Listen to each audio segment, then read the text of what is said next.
Hello everyone. So today we are going to discuss about six major objectives of planning in India. Okay. So let's come to the topic. First one, economic growth.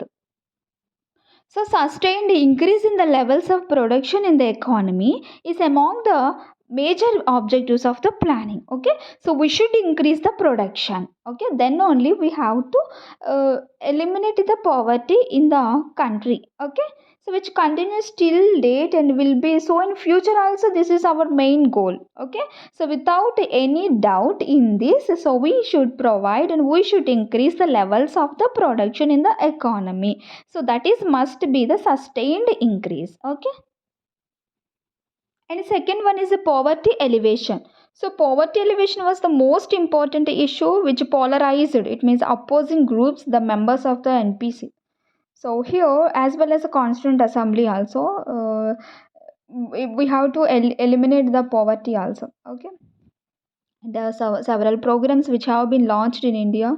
So for the elevation of the poverty by the government till today also. So we have so many programs and schemes. Okay, especially one of the important program among them, so that is National Rural Employment Guarantee Program. So this was the 100 days program, especially for providing employment to the poor people, and this was launched by the UPA government in 2006.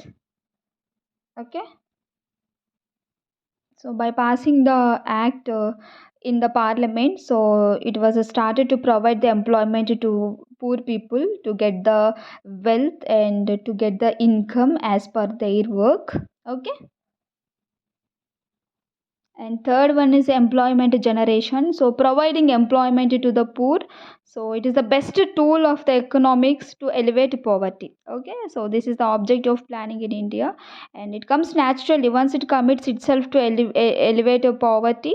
So first of all, it should be provide the employment. So employment generation is very important, and it is a part and parcel of the object of the poverty elevation in India. Okay, so we should improve the wage and direction and from time to time.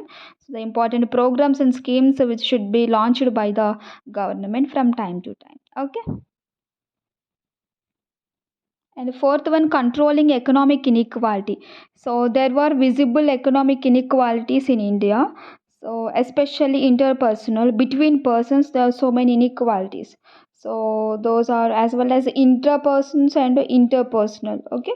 So economic planning as a tool of checking all kinds of economic disparities and inequalities. So from time to time it has to take some decisions towards the planning to fulfill this important object of planning.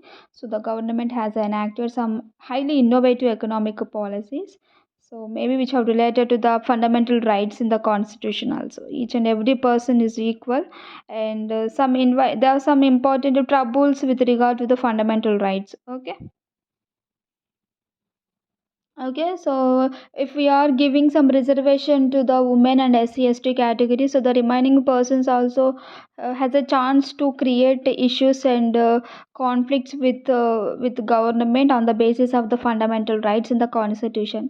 So that's why Indian planning has socio-economic objectives, but only economic planning was made a part of the planning process. Okay, so there is no social planning. Especially important things which create equality, those are admissions in the institutions or admission reservations in the government jobs, land reforms, and promoting intercaste marriages. They don't fall under the purview of the planning commission. So the main work of the planning commission is to maintain the planning in especially for economic development, and it has to create employment, but it has no any provision which is related to the reservation or admissions in the institutions. Okay, and fifth one, self-reliance. Okay, so during 1930s and 1940s, so there was an idea and a desire among the nationalist, capitalist, and national planning commission for making the economy self-reliant in all the economic spheres without dependence on other countries or foreign investment. Okay, so this is very important. And Jawaharlal Nehru also, he asserted one thing, so that is self reliance, which should be encouraged. Okay, self reliance is very important, and it doesn't exclude the international trade. It means we may involve in the international trade also. So self reliance is nothing, is not a idea of is not a idea of excluding the international trade. We should follow the international trade also, but it should be encouraged, but with a view to avoid economic imperialism. That's it. We may include in the international trade only. So whenever we may depend on the international trade, so there are some economic relations may increase between the countries. Okay, so there is a cooperation, there is increasing levels of the cooperation between the countries on the basis of the trade and contacts. Okay, so India is still, it strives for the self-reliance in every field of the economy, as well as serving the realities of the higher interdependence in the globalizing. After World Trade Organization also, it is still striving for the self-reliance in every field of the economy without much depending on the other foreign countries. Okay. So we have an idea about self-reliance, but we didn't manage the thing. But during COVID-19, so because of the COVID-19 pandemic, the government has to given some important push towards the self-reliance, because our economy was badly affected because of the COVID-19 pandemic situations. So this is the time for giving the self-reliance push towards each and every person by announcing the Atmanirbhar Bharat Abhiyan. So this is one campaign that is related to the self-reliant India campaign in May 2020.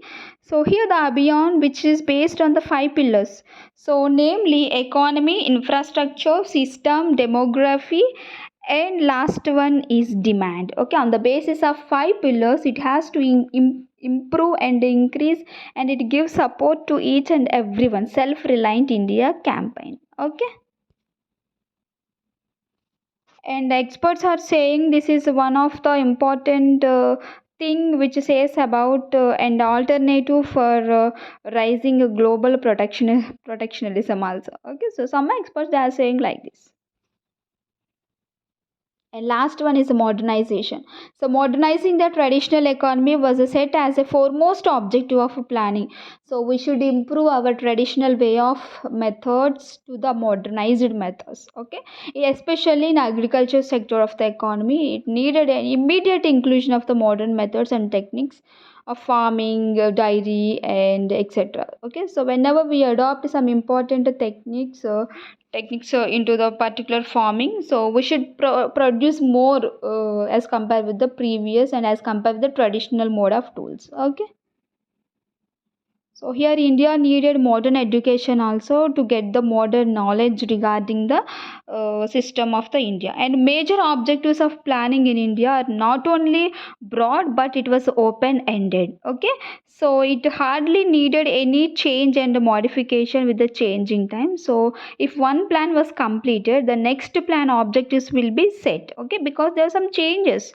So as per the time, so we may change our policies, programs, schemes, and planning methods also. Okay, so here the planning commission composition of the objectives, all the aspirations of the preamble, directive principles of state policy, fundamental duties, fundamental rights have received their place in planning commission. Okay, so we given planning commission given great importance to the preamble, DPSP, fundamental duties, fundamental rights. Okay, so all the aspirations of the nationalist and freedom fighters, so those aspirations were included in the planning commission. Okay, so this is all about the planning commission and their six major objectives of planning. Okay.